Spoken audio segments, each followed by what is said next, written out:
नमस्कार साथियों, बहुत बहुत स्वागत है आप सबका ज्ञानम के इस YouTube चैनल पर। मेरा नाम है अजय और आशा करता हूं कि आप सब पूर्ण से स्वस्थ होंगे, बहुत अच्छे से आप अपनी परीक्षा की तैयारी भी कर रहे होंगे। तो साथियों चले आज की कक्षा को आरंभ करते हैं। आज की इस कक्षा में हम पढ़ने वाले हैं काव्य रस के बारे में। तो काव्य रस किसे कहा जाता है, उससे पहले हम रस शब्द का अर्थ जानेंगे कि साधारण रूप से रस शब्द का क्या अर्थ होता है। तो चले करते हैं शुरू।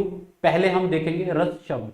आधुनिक युग में रस शब्द के चार प्रमुख अर्थ माने जाते हैं। ठीक है, पहला आता है पदार्थ रस। पदार्थ रस अर्थात जो हमें विभिन्न प्रकार के पदार्थों से रस प्राप्त होता है उसको पदार्थ रस कहा गया है। हम विभिन्न प्रकार के पदार्थों का सेवन करते हैं, है ना। अलग अलग तरह की खाद्य सामग्रियों को खाते हैं, जैसे कि कोई रसगुल्ला खा रहा है, कोई मिर्ची खा रहा है, कोई किसी को बहुत ज्यादा नमक खाना अच्छा लगता है, किसी को कम नमक खाना अच्छा लगता है। तो ये हम विभिन्न पदार्थों का सेवन क्यों करते हैं, क्योंकि हमें वहां से रस प्राप्त होता है। उस रस प्राप्ति के लिए हम विभिन्न प्रकार के पदार्थों का सेवन करते हैं। ठीक है, किसी को तीखा बड़ा अच्छा लगता है, किसी को मीठा बहुत अच्छा लगता है, किसी को नमकीन, कोई नमक बहुत ज्यादा खाता है, कोई नमक कम खाता है। तो ये सारे के सारे क्या है, क्योंकि जिसकी जैसी आदत होती है उसको उसी में रस प्राप्त होता है। तो विभिन्न प्रकार के पदार्थों से हमें जो रस प्राप्त होता है उसको कहा गया है पदार्थ रस। ठीक है, और पदार्थ रस कौन से होते हैं, अम्ल, तिक्त, कटु, मधुर, लवण।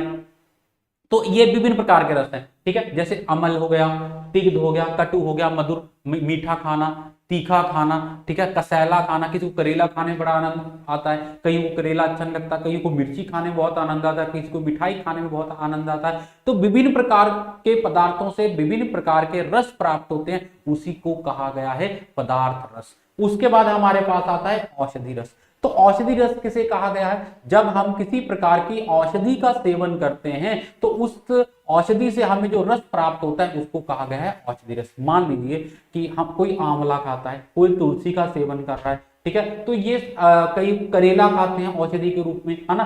तो उससे जो रस प्राप्त होता है वो हमारे विभिन्न प्रकार के रोगों को ठीक करता है, उसको कहा गया औषधि रस। या हम इसको ऐसे भी समझ सकते हैं, मान लीजिए हमने कोई दवाई खाई, मेडिसिन हम खाते हैं, किसी को सर दर्द है तो वो डिस्प्रिन ले रहा है या फिर कोई पैरासिटामोल ले रहा है, तो उस दवाई को खाने से वो क्या होता है, रस प्राप्त होता है। वो रस क्या करता है, हमारे रोग को ठीक करता है। ठीक है, तो उसको कहा गया औषधि रस, जो कि हमें विभिन्न प्रकार की वनस्पतियों से प्राप्त होता है, उसको औषधि रस कहा गया है। उसके बाद आता है मोक्ष रस।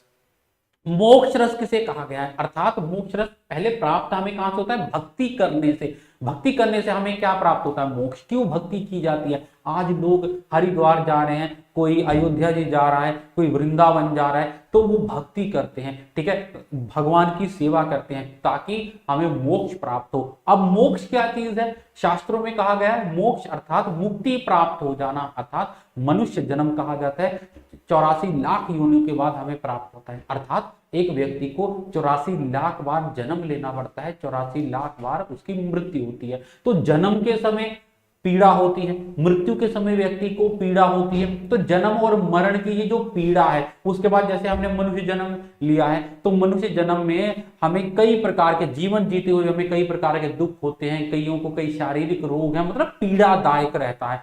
तो इस पीड़ा से मुक्ति प्राप्त करना ही मोक्ष कहा गया है, कि बार बार जन्म मरण के चक्कर से छूट जाना, उसको मोक्ष कहा गया है। और मोक्ष प्राप्त कैसे होता है, मोक्ष प्राप्त होता है भक्ति करने से, ईश्वर की भक्ति करने से। ठीक है, परंतु आजकल तो लोगों जो भक्ति करते हैं, लोग भक्ति करते हैं, उसके पीछे हमारा उद्देश्य क्या होता है, हमारा उद्देश्य होता है कि हमें पैसा मिल जाए, गाड़ी मिल जाए, नौकरी मिल जाए, इसलिए हम भक्ति कर रहे हैं। परंतु जो कहा गया है भक्ति का एक ही लक्ष्य होना चाहिए, और वो लक्ष्य मोक्ष, अर्थात हमें मोक्ष प्राप्त करने के लिए ही भक्ति करनी चाहिए। जब हमें मोक्ष प्राप्ति होगी तब हम ये जो आवागमन के चक्र से छूट सकते हैं। ठीक है, उसके बाद फिर आता है साहित्यिक रस।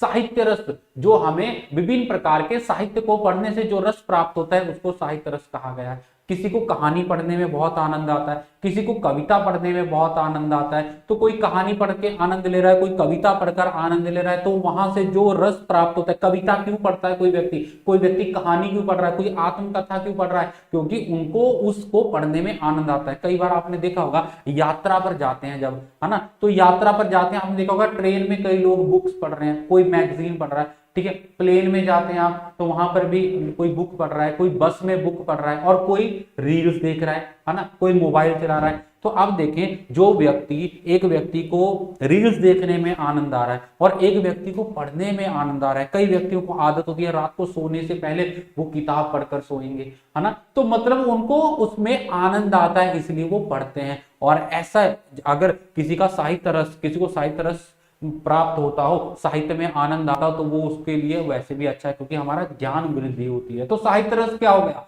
कि जब हम किसी भी प्रकार के साहित्य को पढ़ते हैं, उस साहित्य को पढ़ने से हमें जो आनंद आता है उसको कहा गया है साहित्य रस। ठीक है, आगे चलते हैं। अब हमारे पास रस शब्द का जो साहित्यिक अर्थ क्या है। रस शब्द, जैसे हमने अभी साधारण अर्थ जाना, अब रस का जो हम बोलेंगे साहित्य के अनुसार क्या अर्थ है। ठीक है, तो आचार्य भरत मुनि, आचार्य भरत मुनि क्या कहते हैं, रस में आस्वाद का भाव निहित है, उसे ग्रहण करने का माध्यम कहीं हमारी ज्ञान इंद्रियां, कहीं मन, तो कहीं आत्मा होती है। तो रस हमें प्राप्त कैसे होता है, तो भरत मुनि क्या कहते हैं कि रस में आस्वाद का भाव नहीं होता। तो रस में आस्वाद का, रस मतलब आनंद आना, मजा आना जिसको हम कहते हैं। साधारण भाषा में कहें कि मुझे इस कार्य करने में मजा नहीं आ रहा, इस कार्य को करने में मुझे मजा आ रहा है, वो मजा क्या है, वो आनंद, उसको कहा गया है रस कहा गया है। तो रस में अस्वाद का भाव निहित होता है, हमें आनंद आता है। स्वाद मतलब जैसे हम कोई मिठाई खा रहे हैं तो हमें टेस्ट आता है तो हम मिठाई खाते हैं, किसी को तीखा खाने में मजा आता है, बहुत ज्यादा तीखा खाता है। ठीक है, तो उसको कहा गया है कि अस्वाद का भाव निहित होता है रस में। ठीक है, उसे ग्रहण करने का माध्यम कहीं हमारी ज्ञान इंद्री होती है। तो हम इस रस को ग्रहण कैसे करते हैं, इस रस को प्राप्त कैसे करते हैं, इस रस को प्राप्त करने के लिए हम अपनी ज्ञान इंद्रियों का प्रयोग करते हैं, ज्ञान इंद्रियों के माध्यम से हम रस प्राप्त करते हैं। ठीक है, तो रस जैसे कि हम मिठाई खा रहे हैं तो, है ना, तो वो क्या है, ज्ञान इंद्रियों से हम सेवन कर रहे हैं। या फिर किसी को मूवी देखने में बहुत मजा आता है तो मूवी क्या है, वो उसमें हमें आनंद कहां से आ रहा है, वो भी आंखों के माध्यम से। ठीक है, कईयों को जैसे छूकर बड़ा आनंद आता है कि ये बड़ी सॉफ्ट चीज है, उस सॉफ्ट चीज को छूते हम तो उस सॉफ्ट चीज को छूकर बड़ा मजा आता है। तो वो नरम चीज को छूने से जो मजा आता है तो वो छूकर हमने रस प्राप्त किया। तो रस हमें कैसे प्राप्त होता है, रस हमें प्राप्त होता है विभिन्न प्रकार की जो हमारी जो विभिन्न प्रकार के पदार्थों से रस प्राप्त करने के लिए हम अपनी ज्ञान इंद्रियों का प्रयोग करते हैं। तो ज्ञान इंद्रियों के माध्यम से हमें रस प्राप्त होता है। तो इसमें कहीं मन आता है तो कहीं आत्मा आती है। ज्ञान इंद्रियां तो कहीं मन से रस प्राप्त होता है, जैसे कि हम कहते हैं इस कार्य में मेरा मन नहीं लग रहा, इस कार्य में मुझे बहुत आनंद आ रहा है। तो आनंद कहां पे आता है, हमें आनंद तब आएगा जब हमारा मन लगता है। ठीक है, और जब हमारा किसी कार्य में मन लगता है, अब देखो मान लो किसी को रील्स देखने में बहुत मजा आ रहा है ना, तो जब वो रील्स देखना शुरू करेंगे तो पता ही नहीं लगता कि कितना टाइम निकल गया, एक एक डेढ़ घंटा निकल जाता है रील्स देखने में और पता ही नहीं लगता कितना समय चला गया। और अगर बच्चों को बोलो कि पढ़ाई कर लो तो पढ़ाई करते हुए तो टाइम देखा जाता है, 15 मिनट हो गए, 20 मिनट हो गए, आधा घंटा हो गया, कितनी देर से मैं पढ़ रहा हूं। पढ़ने के लिए आधा घंटा बहुत ज्यादा है और रील्स देखने में 1.5 घंटा भी बहुत कम है। क्यों, क्योंकि रील्स देखने में आनंद आ रहा है, मजा आ रहा है, रस आ रहा है, तो वो क्या रस प्राप्ति हो रही है वहां से, तो इसलिए वो हमें आनंददायक लगता है क्योंकि हमारा मन उसमें लग गया है। और पढ़ाई में मन नहीं लग रहा, हमें आनंद नहीं आ रहा, तो हमें पढ़ने में वो काम हमें बोझिला लगता है, कि बोझ वाला लगता है। ठीक है, और कहीं हम आत्मा से रस प्राप्त करते हैं तो आत्मा से भी हमें रस प्राप्त होता है। ठीक है, मन, आत्मा और ज्ञान इंद्रियों के माध्यम से रस प्राप्त किया जाता है। ठीक है, उसके बाद हमारे पास आता है रस शब्द का शाब्दिक अर्थ क्या है। ठीक है, तो रस शब्द के शाब्दिक अर्थ की बात करें, देखो रस शब्द का जो शब्द का प्रयोग, शाब्दिक अर्थ हमने जान लिया। रस शब्द का शाब्दिक अर्थ क्या हुआ कि जब हमें आनंद आता है। ठीक है, और रस कैसे प्राप्त होता है हमें, जो हमारी विभिन्न प्रकार के पदार्थों से हमें ज्ञान इंद्रियों के माध्यम से रस प्राप्त होता है।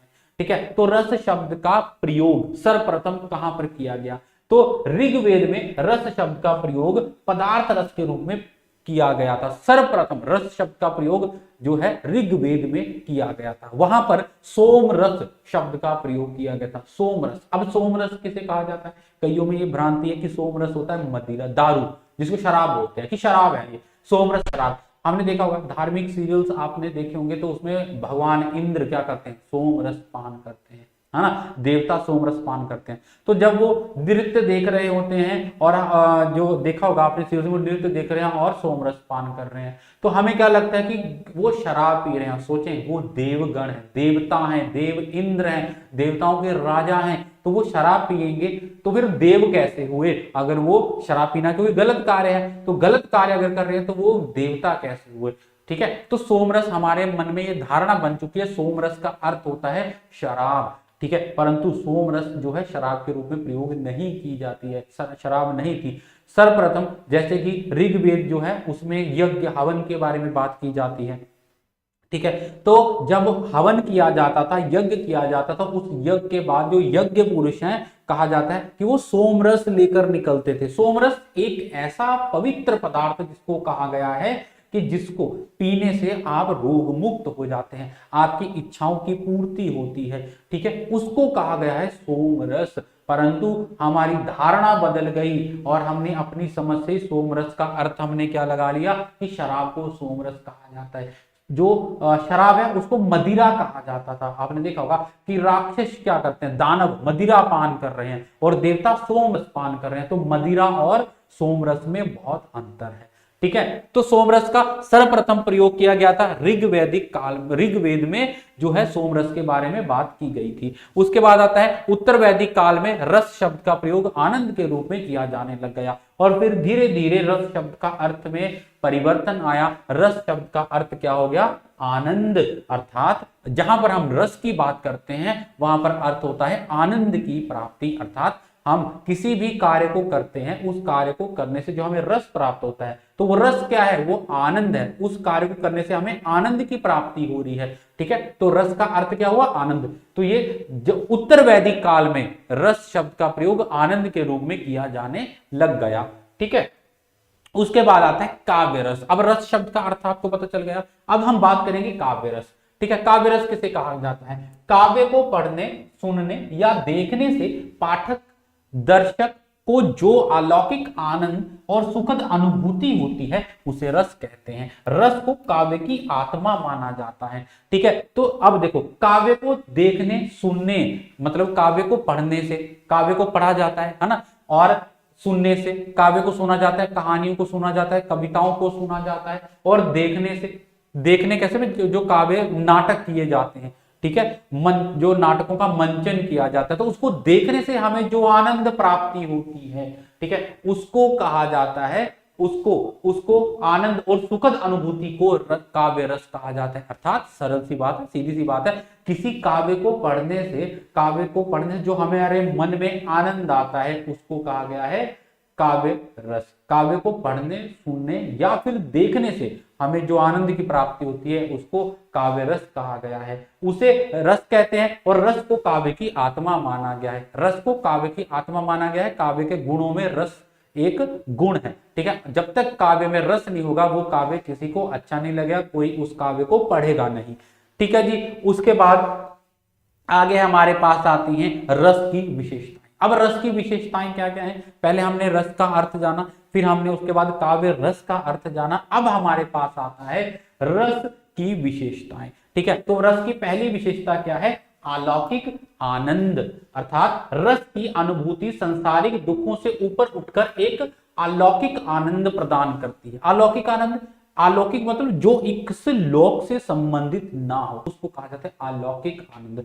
तो रस क्या है? वो संसारिक दुखों से ऊपर उठ के, जब हमें रस आता है तब हमें जो संसारिक दुख हैं वो भी छोटे लगने लग जाते हैं, वो भी तुच्छ लगने लग जाते हैं। ठीक है, कि मतलब जब हमें रस प्राप्त होता है किसी चीज में, अगर हमें आनंद प्राप्त होता है, सच्चा आनंद प्राप्त होता है, तो हमें जो संसारिक चीजें जो कष्टदायक लगती हैं वो भी हमें अच्छी लगने लग जाती हैं। अब देखो, मान लो, उदाहरण दे रहा हूं मैं आपको, ठीक है, कि जैसे कि कोई व्यक्ति है शराब पीता है, बहुत ज्यादा शराब पीता है, ठीक है, तो शराब, पता है कि शराब पीना हानिकारक है, ऊपर लिखा रहता है, चेतावनी लिखी होती है ना, या फिर कोई भी नशीले पदार्थों का सेवन करता है तो उसके ऊपर लिखा होता है कि इसको सेवन करने से कैंसर का रोग हो सकता है ना, पता है व्यक्ति को, वो पढ़ रहा है, उसके ऊपर बड़ी गंदी सी फोटो भी बनाई होती है कैंसर वाली, फिर भी लोग क्या कर रहे हैं? सिगरेट पी रहे हैं, शराब पी रहे हैं, सब कुछ।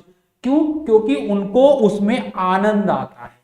ठीक है, उनको रस आ रहा है उसमें। तो आनंद क्या चीज हुई, आनंद के आगे दुख भी तुच्छ लगता है। उस व्यक्ति को लगता है कि यार अगर कैंसर हो जाएगा कोई बात नहीं, परंतु मुझे आनंद तो आ रहा है। सोचिए, इसको कहा गया है आनंद। परंतु ये आनंद अभी हम आगे पढ़ेंगे, ठीक है, पर सिर्फ ये आनंद कहा गया है। तो उसको आनंद के आगे रोग, बीमारी, अपनी जान भी क्या लग रही है कि तुच्छ लग रही है, छोटी लग रही है, इसको कहा जाता है रस। तो रस क्या है, एक अलौकिक, जो संसारिक दुखों से परे, कि जब हमें रस की प्राप्ति होती है तो संसारिक दुख हमें दुख नहीं लगते। अब ये संसारिक दुख ही है, कितनी कितनी बार सुना होगा कि उसको पीने से उसको रोग कैंसर हो गया, शराब पीने से लीवर डैमेज हो गया, ठीक है, कितने ज्यादा आपने चीजें ऐसी पढ़ी होंगी, सुनगी, फिर भी लोग धड़ाधड़ सेवन किए जा रहे हैं नशीले पदार्थों का। उनको कोई भी ये नहीं लग रहा, सुनने के बाद भी उनको लग रहा है यार कुछ नहीं होगा, देखी जाएगी जब होगा। परंतु अभी तो आनंद ले, मतलब आनंद के आगे ये चीज छोटी लगती है। तो ये बोला गया अलौकिक आनंद, मतलब संसार की अलौकिक आनंद क्या चीज है, आनंद जो सच्चा आनंद बोला गया है, रस बोला गया है, वो इस लोक से संबंधित है ही नहीं। ठीक है, उसके बाद हमारे पास आता है ब्रह्मानंद सहोदर। तो अब रस क्या है, उसका एक गुण है कि वो ब्रह्मानंद सहोदर होता है। मतलब रस का आनंद ईश्वर के साक्षात्कार के मिलने वाले सुख के समान माना जाता है। अब आनंद को बताया गया, देखो मैंने एक आनंद आपको बताया कि एक व्यक्ति नशीले पदार्थों का सेवन कर रहा है, परंतु उसको उसमें बहुत आनंद आ रहा है, तो उसको दुख नहीं लग रहा। ठीक है, मतलब किसी, देखो कई बंदों को आपने देखा फेफड़े खराब हो जाते हैं, है ना, डॉक्टर ने बोला होता है कि आपको अब धूम्रपान नहीं करना है, स्मोकिंग नहीं करनी है, परंतु फिर भी वो खांसते रहेंगे, फिर भी वो पीते रहेंगे, है ना, सिगरेट पीते रहेंगे, बीड़ी पीते रहेंगे, शराब पीते रहेंगे। उनको वो दुख नहीं लगा, दुख से वो दुख नहीं, उनको आनंद ज्यादा आ रहा है। तो दुख क्या है कि संसारिक दुखों से ऊपर होता है आनंद। ठीक है, और रस का आनंद कैसे होता है, रस किसको कहा गया है, आनंद किसको कहा गया है, ये सच्चे अर्थों में, जैसे कि एक कोई भक्त है, आपने देखा होगा तपस्या करते हैं, है ना, कि कहा जाता है हिमालय में बैठकर तपस्या कर रहे हैं। पहले पहले जो ऋषि मुनि होते थे कई कई वर्षों तक तपस्या करते थे, 100 वर्ष की तपस्या की, इतने वर्षों की तपस्या की, इतने लाख वर्षों की तपस्या की। तो तपस्या क्या है, तप क्या है, कि अपने शरीर को कष्ट की स्थिति से भी परे ले जाना, कि शारीरिक कष्ट नहीं लगते। ठीक है, और सोचो कि इतनी तपस्या के बाद जब ईश्वर उनके समक्ष होता है, जब ईश्वर उनके समक्ष होते हैं, तब उनको जो आनंद की प्राप्ति होती है उसको कहा गया है रस कहा गया है। ठीक है, कि रस का आनंद ईश्वर के साक्षात्कार मिलने वाले सुख से। सोचो अगर आपको भगवान मिल जाए, ईश्वर मिल जाए, तो आपको कितना आनंद आएगा। ठीक है, अगर आपने आजीवन तपस्या की, आजीवन आपने भगवान की भक्ति की, और आपको हनुमान जी के दर्शन हो जाए, आपको भगवान शिव के दर्शन हो जाए, आपको भगवान राम के दर्शन हो जाए, तो उनके दर्शन करने से आपको, अभी लोग वृंदावन जा रहे हैं, वहां पर बांके बिहारी जी के दर्शन कर रहे हैं, ठीक है, राधा जी के दर्शन किए जा रहे हैं, तो वो तो देखो एक प्रतिमा है, मतलब, है ना, प्रतिमा की मतलब सोचो अगर साक्षात रूप में भगवान वहां पर मिल जाएं, मतलब वो प्रतिमा भी क्या है, भगवान का रूप ही है। ठीक है, मैं कोई वो नहीं कर रहा कि वो प्रतिमा, परंतु वो भगवान का रूप है, परंतु साक्षात वहां पर अगर मान लो भगवान आ जाए तो कितना आनंद होगा। जबकि वो प्रतिमा के दर्शन करने के बाद, वो भगवान के अंश के दर्शन करने के बाद लोगों को इतना ज्यादा आनंद आ रहा है, लोग दीवाने हो जाते हैं। ठीक है, बड़े बड़े अंग्रेज वहां पर आ रहे हैं, विदेशी वहां पर आ रहे हैं, और वो राधा राधा करके नाच रहे हैं, कृष्ण कृष्ण करके नाच रहे हैं, उनको वो मतलब वहीं पर इतना रस आ रहा है। और जब साक्षात भगवान कृष्ण वहां पर अगर आ जाएं साक्षात रूप में अपने, तो कितना आनंद आएगा। सोचें, वो आनंद को रस कहा गया है। और ये रस है इसको कहा गया, इसीलिए बोला गया अलौकिक, कि मतलब इस लोक की किसी भी वस्तु से रस प्राप्त नहीं होता है। ठीक है, रस एक अलौकिक है, जो सच्चा रस है प्राप्त होगा हमें इन वस्तुओं से, सुख सुविधाओं से प्राप्त नहीं होता, ये रस हमें प्राप्त होता है अलौकिकता से। ठीक है, उसके बाद चिन्मय और ज्ञान स्वरूप, इसका अर्थ होता है कि इसका मतलब है कि रस कोई बाहरी वस्तु से प्राप्त नहीं होता, जो मैं अभी बोल रहा था, रस हमें बाहरी वस्तुओं से प्राप्त नहीं होता। रस कहां से प्राप्त होता है, शुद्ध चेतना से। ज्ञान का अनुभव हमारे भीतर ही उत्पन्न होता है, रस हमारे भीतर ही उत्पन्न होता है, किसी चीज से हमें रस प्राप्त नहीं होता। ठीक है, ये हमारी धारणा बनी हुई है कि अगर मेरे पास कार होगी तो बड़ा रस आएगा, बड़ा आनंद आएगा। ठीक है, मान लो कि मेरे पास छोटी कार है और मैं फॉर्च्यूनर को देख, सड़क पे फॉर्च्यूनर चल रही है, मैं उसको देख बोलता काश मेरे पास भी ये कार होती तो कितना आनंद आता, कितना मजा आता, है ना। तो उस कार की, जब व्यक्ति कार चला रहा होता है, लगता है यार कितना मजा आ रहा होगा इसको, कितना रस आ रहा होगा, ठीक है। और वो जो वो फॉर्च्यूनर चला रहा है, वो आगे कोई और गाड़ी को देखकर बोलता होगा कि यार ये वाली गाड़ी अगर मेरे पास हो जाती तो मजा आ जाता, ठीक है। और जिसके पास वो गाड़ी है, वो अगली किसी गाड़ी को देखकर बोल रहा था कि मुझे ये चीज मिल जाती तो कितना मजा आता। गाड़ी वाला बोलता है कि प्लेन, मुझे अगर मेरे पास अपना पर्सनल प्लेन होता तो कितना मजा आता। जो बाइक वाला वो गाड़ी के लिए बोल रहा है कि गाड़ी में कितना रस आता, ठीक है। तो मतलब रस क्या है कि हमें क्या लगता है कि रस जो हमें बाहरी चीजों से प्राप्त होता है, संसारिक चीजों से, परंतु कहा जाता है कि संसारिक चीजों से कभी भी रस प्राप्ति नहीं होती है। रस प्राप्ति, आपने देखा होगा कि कई ऐसे सेलिब्रिटीज, है ना, कई ऐसे सेलिब्रिटीज जिन्होंने अपार धन संपदा थी उनके पास, परंतु उन्होंने सारी धन संपदा अपनी त्याग दी और संन्यास ले लिया, ठीक है। कोई जैन धर्म में चला गया, कोई अलग किसी धर्म को किसी ने अपना लिया, अपनी सारी संपदा उन्होंने त्याग दी, छोड़ दी, है ना, और भगवा धारण कर लिया उन्होंने, जो जैसे बोलते हैं ना कि मुनियों वाला वेश बना लिया। तो उनको रस कहाँ क्यों नहीं आया? उनके पास इतना पैसा था, लोग उनको उनके सारे लोग उनको जान पहचानते थे, जानते पहचानते थे, सेलिब्रिटीज हैं वो। कुंभ में आपने देखा होगा कई ऐसे सेलिब्रिटीज देखने को मिले, ठीक है, कि जो पहले सेलिब्रिटीज थे ऐसे मॉडलिंग करते थे या कुछ करते थे और अभी वो क्या है, संन्यास ले चुके हैं, ठीक है। तो उनको संसारिक चीजों में रस प्राप्त नहीं होता। अगर उनके पास संसार की लगभग हम मान सकते हैं कि उनके पास सारी सुख सुविधाएं थी, गाड़ियां थी, दो दो तीन तीन गाड़ियां थी, अच्छा घर था, ठीक है, उनका नाम है, मान सम्मान है, लोग उनको देखने के लिए तरस रहे हैं, ठीक है, परंतु फिर भी उन्होंने सारी चीजों को त्याग कर संन्यास ले लिया। क्यों? क्योंकि संसारिक चीजों में रस है ही नहीं। हमें ये लगता है कि मेरे पास ये चीज हो जाए तो मुझे रस आ जाएगा, मेरे पास ये चीज हो जाए मुझे रस आ जाएगा, परंतु ये बिल्कुल निराधार बात है। कोई भी संसारिक चीजों से हमें रस प्राप्त नहीं होता है, ठीक है। तो रस जो होता है कहां से प्राप्त होता है? हमारे अनुभवों से। हमारे रस जो हमारे भीतर से ही उत्पन्न होता है, ठीक है। तो चीजों को त्यागने से रस प्राप्त होता है, कईयों को चीजों को प्राप्त करने से रस प्राप्त होता है, क्योंकि चीजों से रस प्राप्त होता ही नहीं है। रस जो अपने आप उत्पन्न होता है, अपने आप हमारे हृदय में उत्पन्न होता है, उसको कहा जाता है, ठीक है, कि चिन्मय और ज्ञान स्वरूप, कि ज्ञान के भांति होता है। जैसे ज्ञान हमें अपने आप होता है, अनुभव से हमें ज्ञान होता है, उसी प्रकार से अनुभव से हमें रस की प्राप्ति होती है, ठीक है। उसके बाद है अखंड और निर्विघ्न। जो रस होता है वो अखंड होता है, इसके टुकड़े नहीं किए जा सकते, रस के टुकड़े नहीं किए जा सकते, ठीक है, कि आज मैंने थोड़ा सा रस प्राप्त कर लिया, थोड़ा सा रस मैं कल प्राप्त कर लूंगा, थोड़ा सा रस मैं नहीं। रस जो होता है ये लगातार हमारे हृदय में उत्पन्न रहता है। जो भगवान की भक्ति में लीन हो जाते हैं और लगातार वो प्रसन्न है, कोई उनको ये नहीं है कि मेरे पास ये गाड़ी हो, मेरे पास वो हो। जितने भी आपने भक्ति काल हमने पढ़ा है, तो भक्ति काल में आपने देखा होगा कि जितने भक्त कवि हुए हैं, कोई धनवान नहीं था, परंतु उनका आनंद जो था, वो आनंद की प्राप्ति के लिए लोग आज भी तरस रहे हैं। सूरदास जी को देख लीजिए, कबीरदास जी को देख लीजिए, तुलसीदास जी को देख लीजिए, कुछ नहीं है उनके पास, कोई सुख सुविधाएं नहीं, गाड़ी एसी में नहीं रह रहे, साधारण सा जीवन, बिल्कुल साधारण जीवन, परंतु ईश्वर की भक्ति में उनको आनंद आ रहा है। वो है सच्चा रस। उनके पास कोई संसारिक वस्तुएं नहीं थी, परंतु उनको रस आ रहा है, और ये रस उनको आजीवन रस आता रहा। ये नहीं कि कभी उनका रस समाप्त हो गया, नहीं, और रस जो उनका सदा बनता रहा, मतलब रस हमेशा उनको आता रहा। इसलिए कहा गया कि रस को अखंड कहा गया है, रस के टुकड़े नहीं किए जा सकते, रस हमें हमेशा प्राप्त होता रहता है, ठीक है। उसके बाद हमारे पास आता है, आगे हम देखते हैं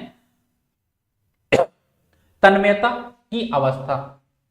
तन्मयता की अवस्था क्या है? रस का आस्वाद लेते समय पाठक या दर्शक सामाजिक पूरी तरह डूब कर रसानुभूति करता है। तो रसानुभूति हमें कैसे होती है कि जब रस हमें कब प्राप्त होगा? जब हम पूरी तरह से डूब जाएंगे किसी चीज में, तब हमें रस प्राप्त होगा, ठीक है। जैसे कि मैंने अभी रील्स की उदाहरण दी कि हम पूरी तरह से डूब जाते हैं। आपने बच्चों को देखा होगा या ऐसे लोगों को देखा होगा, रील्स में भी देखा होगा ना, कि क्या है कि रील्स में देखा होगा कि आप ऐसे फोन चलाते चलाते जा रहे हैं और खड्डे में गिर गए। चलो, जैसी भी रील बनाई हुई है, ठीक है, कोई रस जा रहा है, आगे गाड़ी से टकरा गया, ठीक है, कोई ऐसे जा रहा है किसी खंबे से टकरा गया, तो उनको इतना आनंद आ रहा है उस रील्स को देखने में, रील को देखने में, कि उनको ये भी नहीं पता चल रहा कि मेरे आगे क्या हो रहा है, मेरे आगे क्या है, ठीक है, उनको इस चीज का भी भान नहीं रहता। तो रस क्या है, इसको बोला गया है कि रस में जब हम बिल्कुल किसी चीज में डूब जाते हैं, किसी विषय में हम डूब जाते हैं, तो हमें रस प्राप्ति होगी। और ये भी आपने देखा होगा कि जहां पर हमारा मन नहीं लग रहा वहां पे हमें रस प्राप्ति नहीं होती, और जहां पर हमें रस प्राप्ति होती है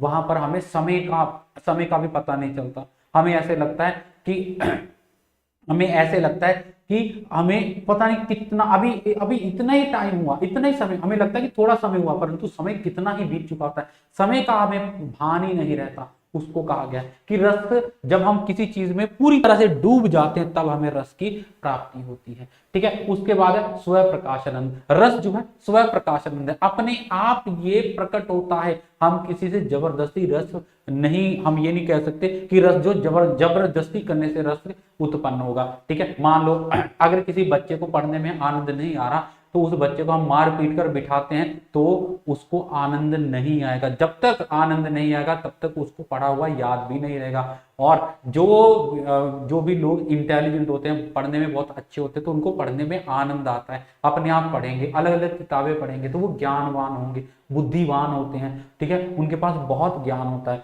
परंतु जिनको पढ़ने में आनंद नहीं आता, जबरदस्ती भी आप बिठाओगे उसको कुछ नहीं पता चलेगा, कुछ उसको पढ़ाई का कुछ भी नहीं पता चलेगा, है ना। तो मतलब रस हमें कैसे स्वयं प्रकट होता है, जबरदस्ती कर कर हम रस को प्रकट नहीं कर सकते। मान लीजिए मैं बोलता हूं मुझे कविताएं पढ़ने में बहुत आनंद आता है, मान लो, है ना, कि हिंदी कविता को पढ़ने में मुझे बहुत आनंद आता है, तो मैंने कोई कविता पढ़ी और मैंने बोला कि चलो आप बच्चों सभी इस कविता को पढ़ो, ठीक है, तो आप में से आपका मन नहीं होगा पढ़ने का, परंतु आप जो, अब मैंने बोला है तो आप पढ़ रहे हो, ठीक है, तो मैंने बोला देखो आपको बहुत मजा आएगा, मैं अभी पूछूंगा कि आपको मजा आया कि नहीं आया। जब आप पढ़ रहे हैं कविता को, मैंने पूछा मजा आया, आपने बोला मजा नहीं आया, ठीक है, आपको मजा नहीं आया, परंतु मुझे कविता पढ़ने में आनंद आ रहा है, क्योंकि आनंद, फिर मैं जबरदस्ती उनको बोलूंगा अगर आपको आनंद नहीं आया तो मैं मार मार के आपका आनंद ले आऊंगा, मार मार के रस उत्पन्न करूंगा। तो सोचो, मार के किसी का रस उत्पन्न हो सकता है, मार के डांट के हम रस उत्पन्न कर सकते हैं, मारकर डांट कर रस उत्पन्न नहीं किया जा सकता, रस पैदा नहीं किया जा सकता। तो रस स्वयं प्रकट होता है, अपने आप ही रस प्रकट होता है, और रस प्रकट होता है किसी कारण से नहीं, ठीक है, अपने आप हृदय में रस प्रकट होगा तब वो कार्य हमें बहुत अच्छा लगता है, हम उस कार्य को करते हैं, ठीक है। तो ये हमारे पास हो गया स्वयं प्रकाशानंद। उसके बाद रस के अवयव हमारे पास आते हैं। रस उत्पन्न कैसे होता है, रस को उत्पन्न करने की विधि क्या है, किस प्रकार से रस उत्पन्न होता है। रस के जो अवयव है, पहला है स्थायी भाव, विभाव, अनुभाव और व्यभिचारी या संचारी भाव, ठीक है। तो ये आता है स्थायी भाव, विभाव, अनुभाव, व्यभिचारी अथवा संचारी भाव। तो इन अवयवों से रस प्राप्ति होती है, रस उत्पन्न होने की, रस पैदा होने की एक विधि है, एक जिसको बोलेंगे कि स्टेप है ये, ठीक है, एक पड़ाव है कि इनसे ही रस उत्पन्न होता है, इनके कारण रस उत्पन्न होता है। अब क्या है ये स्थायी भाव। स्थायी भाव किसे कहा जाता है, हृदय में मूल रूप से विद्यमान रहने वाले भावों को स्थायी भाव कहते हैं। ये चिरकाल तक रहने वाले तथा रस रूप में सज्जित या परिणित होते हैं। तो ये रस क्या है, मूल रूप से हमारे हृदय में विद्यमान रहते हैं। देखो क्या है कि हृदय में मूल रूप से विद्यमान रहने वाले भाव, भाव किसे कहा जाता है, जो जैसे कि दुख, ठीक है, हमारे हृदय में हंसना, रोना, ईर्ष्या करना, क्रोध करना, भय करना, ये सारे के सारे भाव हमारे हृदय में पहले से ही विद्यमान है। हमें किसी ने सिखाया नहीं है कि जब आपको क्रोध आए तो आपको ऐसे क्रोध करना है, जब आपको हंसी आए तो आपको ऐसे हंसना है, जब प्रसन्नता दिखानी है तो ऐसे प्रसन्न होना है। ये हमें किसी ने नहीं सिखाया। बच्चा जन्म लेता है, अपने आप रोता है, अपने आप हंसता है, अपने आप उसको दुख होता है ना, कोई उसको सिखाता नहीं। बच्चा गिर जाएगा, अपने आप वो रोना शुरू कर देता है, उसको पीड़ा होती है। तो ये चीजें किसी ने सिखाई नहीं है, ये हमारे हृदय में मूल रूप से विद्यमान थे, जन्म से ही विद्यमान थे, ठीक है। तो इनको कहा जाता है स्थायी भाव। स्थायी भाव ऐसे भाव जो हमारे हृदय में सदा से विद्यमान रहे हैं और हमेशा ही हमारे हृदय में रहते हैं, ठीक है। ये भाव कभी समाप्त नहीं होते। देखो अभी मैं मतलब जैसे हमने किसी चीज को देखा, उस चीज को देखकर हमें प्रसन्नता हुई, तो क्या सिर्फ प्रसन्नता हुई तो उसी समय प्रसन्न था, मतलब वो भाव उसी समय प्रकट हुआ, वो भाव उसी समय प्रकट हुआ, परंतु वो भाव मेरे हृदय में था। अभी भी मेरे मन में ईर्ष्या है, छल है, कपट है, लोभ है ना, ये सारे के सारे भाव हमारे हृदय में है। बस वो भाव क्या होते हैं, किसी परिस्थिति को देखकर, आलंबन भाव को देखकर वो भाव प्रकट हो जाते हैं। ठीक है, तो स्थायी भाव किसे कहा जाता है, ऐसे भाव जो हमारे हृदय में सदा विद्यमान रहते हैं। ठीक है, परंतु अगर हम देखो, अब हम हमारे हृदय में दुख है, अगर किसी चीज को हम देखेंगे तो हम दुखी हो जाएंगे, परंतु ये नहीं कि दुख उसी समय पैदा हुआ है, दुख पहले से हमारे हृदय में था, बस वो उस समय वो भाव जो है जो आगे आ गया। मान लो कि ये हमारे पास भाव है, ठीक है, भावों की परत है, तो जो भाव मतलब जिस प्रकार की हम किसी चीज को देखेंगे वो भाव आगे आ जाता है, बाकी भाव पीछे चले जाते हैं। ठीक है, तो स्थायी भाव क्या होते हैं, जो हमारे हृदय में चिरकाल तक रहने वाले, उनको कहा जाता है स्थायी भाव। ठीक है, और ये जो भाव होते हैं स्थायी भाव रस रूप में प्रकट होते हैं। ठीक है, और ये स्थायी भावों की संख्या मानी गई है 9 स्थायी भाव होते हैं, 9 स्थायी भाव होते हैं। और ये स्थायी भावों से कौन कौन सा रस उत्पन्न होता है, आइए उसके बारे में जानते हैं। देखो ये हमारे पास दिया गया है रस है यहाँ पर श्रृंगार रस, तो श्रृंगार रस का स्थायी भाव क्या है, रति। ये आपको प्रश्न पूछा जाता है, आपको कोई भी एक रस दे दिया जाता है, उसका स्थायी भाव से संबंधित कोई ना कोई प्रश्न आपको देखने को अवश्य मिलता ही मिलता है। ठीक है, तो श्रृंगार रस का स्थायी भाव क्या है, रति। हास्य रस का स्थायी भाव क्या है, हास्य। करुणा रस का स्थायी भाव क्या है, शोक। रौद्र रस का स्थायी भाव क्या है, क्रोध। वीर रस का स्थायी भाव क्या है, उत्साह। भयानक रस का स्थायी भाव क्या आता है, भय। विभत्स रस का स्थायी भाव क्या आता है, जुगुप्सा, घृणा। अद्भुत रस का स्थायी भाव आता है विस्मय, और शांत रस का स्थायी भाव आता है वैराग। अब ये श्रृंगार, हास्य, करुण, रौद्र, वीर, भयानक है क्या, ये भी आगे हम पढ़ते हैं, परंतु यहाँ पर आप स्थायी भाव जान लीजिए, ये स्थायी भाव होते हैं जो हमारे हृदय में सदा विद्यमान रहते हैं। भय हमारे हृदय में सदा विद्यमान रहता है, भय से भयानक रस उत्पन्न होता है। उत्साह हमारे हृदय में सदा विद्यमान होता है, और उत्साह के कारण कोई व्यक्ति वीर कार्य कर जाता है, वीर रस उसको कहा जाता है। ठीक है, श्रृंगार रस आगे हम चर्चा करते हैं, श्रृंगार रस कहां पर होता है, कैसे होता है। ठीक है, पहले हम सिर्फ स्थायी भाव जानेंगे। स्थायी भाव हो गया, उसके बाद फिर हमारे पास आगे आता है विभाव। तो विभाव किसे कहा गया है, जो व्यक्ति, वस्तु या परिस्थितियां स्थायी भावों को जागृत करती हैं उन्हें विभाव कहते हैं। ठीक है, अभी मैं आपको क्या बता रहा था कि भय हमारे हृदय में पहले से है, ठीक है, परंतु हर समय हम डरते थोड़ा रहते हैं। अभी क्या मेरे मन में भी भय है, आपके मन में भी भय है, परंतु क्या हम हर समय डरते रहेंगे, हमें हर समय भय तो नहीं लगता। जब हम कोई भयानक चीज को देखेंगे तब हमें भय लगेगा। ठीक है, तो वो भयानक चीज क्या हुई, उसको बोला गया है विभाव। ठीक है, जो व्यक्ति या वस्तु या परिस्थिति स्थायी भावों को जागृत करती है उसको कहा गया है विभाव। ठीक है, अगर हमारे मन में हंसी का भाव है ना, प्रसन्नता का भाव हमेशा हमारे हृदय में रहता है, तो क्या हम हमेशा हंसते रहते हैं, नहीं। जब हम कोई हंसी वाली चीज देखेंगे, हंसी वाला कुछ पढ़ेंगे, तब हमें हंसी आ जाती है। जब हमने कोई दुख वाली चीज देख ली, किसी दुख वाली वस्तु को देख लिया, कोई एक्सीडेंट, दुर्घटना देख ली और उसको देखकर हमारे हृदय में शोक हुआ, हमें दुख हुआ, तो वो एक्सीडेंट क्या हो गया, वो विभाव हो गया। ठीक है, एक मूवी को देखकर, कपिल शर्मा शो को देखकर मुझे हंसी आ रही है, तो वो कपिल शर्मा शो क्या हो गया, विभाव हो गया। ऐसी वस्तु या स्थिति, ऐसी कोई भी चीज जिसको देखकर हमारे जो स्थायी भाव उत्पन्न हो जाते हैं, जागृत हो जाते हैं, उसको कहा जाता है विभाव। विभाव दो प्रकार के होते हैं। ठीक है, पहला होता है आलंबन विभाव। आलंबन विभाव जिन वस्तुओं या विषयों पर आलंबित होकर भाव उत्पन्न होता है उन्हें आलंबन विभाव कहते हैं। ठीक है, कि मान लो अब जैसे मैंने बोला कि मुझे हंसी है, हमारे हृदय में प्रसन्नता का भाव हमेशा विद्यमान रहता है, परंतु जिस वस्तु या व्यक्ति को देखकर हमें प्रसन्नता होती है वो व्यक्ति या वस्तु क्या हो जाता है, विभाव। तो विभाव के अंतर्गत आता है आलंबन। आलंबन मतलब सहारा, मतलब किस सहारे से हमारे हृदय में भाव उत्पन्न होता है। ठीक है, जैसे कि नायक नायिका, हम मूवीज देखते हैं, है ना, विभिन्न प्रकार की हमने मूवीज देखी, तो उन मूवीज में हमें आनंद क्यों आता है।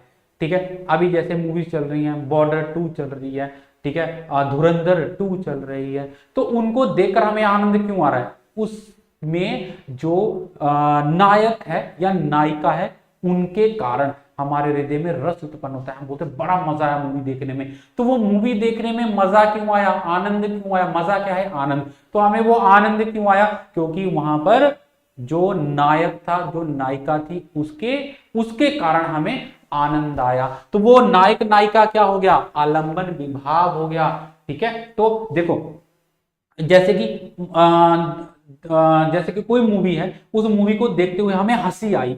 तो हंसी क्यों आई, क्योंकि वहां पर जो नायक था उसके कारण, उसके एक्ट के कारण, उसकी एक्टिंग के कारण मेरे मन में हंसी उत्पन्न हुई। ठीक है, तो वो नायक और नायिका क्या हो गए, उसको बोला गया आलंबन विभाव। उसके बाद फिर आता है अनुभाव। ठीक है, आलंबन विभाव के बाद आता है अनुभाव। अनुभाव में आश्रय, अनुभाव किसको कहा जाता है, जैसे कि वो नायक नायिका थी। ठीक है, अब जैसे मैंने बोला एक्टिंग है ना, तो नायक नायिका क्या हो गए, वो हो गए आलंबन। ठीक है, वो क्या हो गया, आलंबन विभाव हो गया नायक नायिका। और नायक नायिका के मन में शोक क्रोध आदि जो स्थायी भाव जागृत होते हैं, जिनके कारण हमारे हृदय में जो भाव है, स्थायी भाव वो जागृत होते हैं। ठीक है, उनको कहा जाता है अनुभाव। मतलब जो नायक नायिका एक्ट करते हैं, एक्टिंग करते हैं। ठीक है, तो एक्टिंग में क्या चीज आ जाती है, कभी वो रो रहा है, कोई भी नायक है वो रो रहा है, नायिका रो रही है, चिल्ला रही है ना, हंस रही है। तो जब वो हंस रही है तो हमें हंसी आती है। ठीक है, जब नायक खुद नहीं हंसेगा तो आपको हंसी कैसे आएगी, नायक खुद नहीं रोएगा तो आपको कैसे रोना आएगा।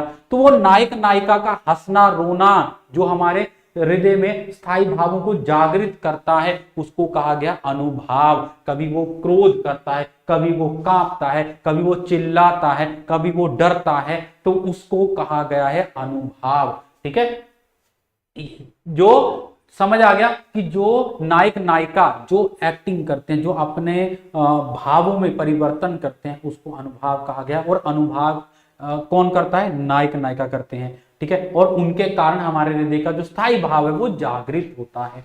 ठीक है, इसको कहा गया है अनुभाव। उसके बाद जो अनुभाव मतलब क्या क्या चीजें करते हैं, जैसे स्तंभ रह जाना, जड़ के समान खड़े हो जाना। आपने देखा कई बार ऐसी कोई शॉकिंग न्यूज सुनेंगे कि वो हीरो है वहीं पर या एक्टर है वहीं पर ऐसे स्तंभ होकर खड़ा हो जाएगा, जड़ के समान, जैसे उसमें प्राणी ना हो, जड़ के समान एकदम से, मतलब उसको ऐसे लगता है शोक लगा बहुत ज्यादा, है ना। तो वो क्या है, वो उसका एक्ट है, वो क्या है, अनुभाव है। उसके बाद सवेर डर जाना, पसीना आना। तो जब पसीना दिखाया जाता है, जैसे कोई देखो बम डिफ्यूज करता है तो वहां से पसीना टपकता हुआ दिखाते हैं ना, पसीना दिखाते हैं, तो वो क्या करता है, हमारे हृदय में भी क्या करता है, हमें डर लगता है उसमें भी। उसके बाद रोमांच, जब रोंगटे खड़े हो जाते हैं। स्वर भंग, जब डर के कारण बोला नहीं जाता। ये सब जो नायक नायिका के बताए गए हैं इसके कारण। ठीक है, कंप, आवाज में कंपन होती है तो हमें भी डर लगता है। ठीक है, वैवरण, जब शरीर पीला पड़ जाता है। अश्रु, जब रोना आता है। प्रलय, जब संज्ञाहीनता, ऐसी प्रलय हो गई कि संज्ञाहीनता, कोई शब्द नहीं रह जाते बोलने के लिए, उसको कहा गया है संज्ञाहीनता। ठीक है, उसके बाद हमारे पास आते हैं संचारी भाव। संचारी भाव कौन से होते हैं, आश्रय के चित्त में उत्पन्न होने वाले अल्पकालिक मनोविकारों को संचारी भाव कहते हैं। संचारी भाव जो होते हैं वो कुछ समय के लिए उत्पन्न होते हैं। मान लो जैसे हमें हंसी आई, हमने बहुत हंसे और उसके बाद एकदम से कोई दुखद सीन देख लिया, हमें रोना आ गया, तो इनको बोला जाए जो भाव कुछ समय के लिए आते हैं और फिर से विलीन हो जाते, जैसे समुद्र में लहर आती है और फिर से विलीन हो जाती है। ठीक है, उसी प्रकार से उनको बोला गया संचारी भाव, जो कि बड़ी तेजी से आते हैं और उसके बाद एकदम से फिर चले जाते हैं, उनको कहा गया है संचारी भाव। ठीक है, और संचारी भावों की संख्या 33 मानी गई है। हर्ष, विषाद, त्रास, लज्जा, ग्लानि, चिंता, शंका, असूया, अमर्ष, मोह, गर्व, उत्सुकता, उग्रता, चपलता, दीनता, जड़ता, आवेग, निर्वेद, धृति, मति, विबोध, वितर्क, श्रम, आलस्य, निद्रा, स्वप्न, स्मृति, मद, उन्माद, अवहिता, अपसमार, व्याधि, मरण, ये सारे के सारे जो हैं संचारी भाव बोले गए हैं। और आचार्य देव कवि ने छल को 34वां संचारी भाव माना है, कि छल जब हम करते हैं वो भी क्या है, संचारी भावों के अंतर्गत 34वां माना गया है। ठीक है, तो इनको बोला जाता है संचारी भाव। अब हमारे पास आते हैं रसों की संख्या। रस कितने प्रकार के होते हैं, अलग अलग विद्वानों ने रसों की संख्या अलग अलग मानी है। आइए जानते हैं। पहला हमारे पास आता है आचार्य भरत मुनि ने नाटकीय महत्व को ध्यान में रखते हुए रसों के 8 रसों को संख्या 8 मानी है। कौन कौन से? श्रृंगार रस, हास्य रस, करुण, रौद्र, वीर, भयानक, विभत्स, अद्भुत। ये 8 संख्या मानी गई है आचार्य भरत मुनि के अनुसार, जो कि 8, ठीक है। अगर आचार्य भरत मुनि के अनुसार रसों की संख्या पूछी जाए तो कितनी बतानी है? 8 बतानी है। उसके बाद आता है आचार्य मम्मट और पंडित जगन्नाथ, इन्होंने रसों की संख्या मानी है 9। इन्होंने शांत रस को भी रस का ये भी रस माना है, शांत रस, तो इन्होंने संख्या कितनी कर दी? 9। उसके बाद आते हैं आचार्य विश्वनाथ, ठीक है, इन्होंने वात्सल्य को 10वां रस माना है। इन्होंने एक और रस की संख्या, रसों को, एक रसों में से एक रस और जोड़ दिया, वो आ गया 10वां रस। उसके बाद आ गया रूप गोस्वामी, इन्होंने माधुर्य रस को 11वां रस माना है, ठीक है, जो कि हमें भक्ति से प्राप्त होता है। तो विभिन्न 11 रसों की संख्या मानी जाती है, विभिन्न विद्वानों के द्वारा रसों की संख्या अलग अलग मानी जाती है, ठीक है। तो जिसके अनुसार आपको रसों की संख्या पूछ ली जाए उसी के अनुसार आपका उत्तर होना चाहिए। तो ये हमारे पास आ गई रसों की संख्या, ठीक है। अब फटाफट से आपको रस बता देता हूं, ठीक है। जैसे हमारे पास आता है श्रृंगार रस, तो श्रृंगार रस कहां पर होगा? कई बार आपको काव्य पंक्तियां दे दी जाती हैं, उनमें पूछा जाता है बताइए इसमें कौन सा रस है, तो कैसे हम पहचानेंगे? श्रृंगार रस कहां पर होता है? पुरुष का सहज आकर्षण, ठीक है। रस में सुखद और दुखद दोनों प्रकार की अनुभूतियां होती हैं, मतलब कि श्रृंगार रस जहां पर प्राकृतिक सौंदर्य की बात की गई, प्रकृति का सौंदर्य दिखाया गया है, किसी का सौंदर्य दिखाया गया है, नारी का सौंदर्य दिखाया गया है, भगवान कृष्ण का सौंदर्य दिखाया, किसी का भी रूप का वर्णन किया गया है, तो वो श्रृंगार रस के अधीन आ जाता है, ठीक है। किस प्रकृतिक सौंदर्य को दिखाया गया है तो वो क्या आ जाएगा? श्रृंगार रस, ठीक है। किसी स्त्री के सौंदर्य को दिखाया गया है तो वो आ जाएगा श्रृंगार रस, ठीक है।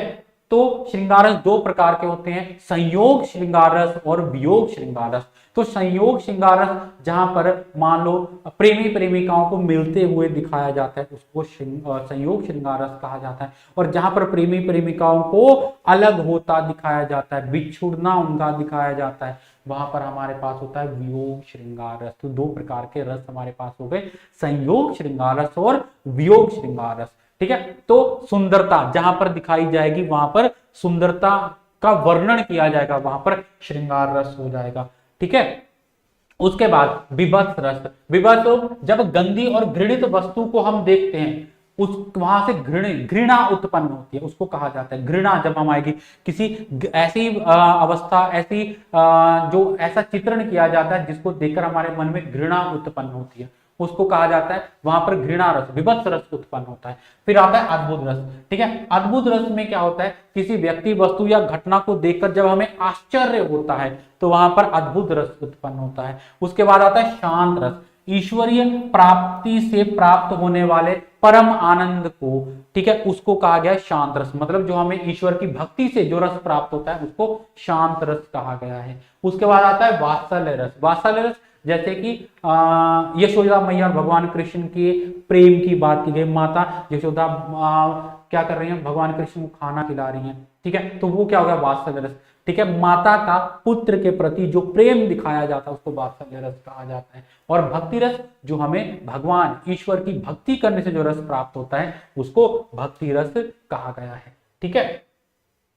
तो ये थे हमारे पास रस, और ये जो आपको रस बताए, रस का अर्थ बताया, आशा करता हूं रस आपको समझ में आ गया होगा, ठीक है। और जब आपको कोई काव्य पंक्ति दी जाए उसमें से हमें रस पहचानना हो तो आप इस तरह से रस को पहचान सकते हैं, ठीक है जी। फिर से मिलेंगे नई वीडियो में एक नए विषय के साथ, तब तक अपना ध्यान रखें, स्वस्थ रहें, सुरक्षित रहें। और अगर आपको आज की ये वीडियो अच्छी लगी है तो इस वीडियो को लाइक, शेयर और कमेंट करना ना भूलिएगा कि आपको रस कितना समझ में आया, कितना नहीं समझ में आया, जरूर बताइएगा।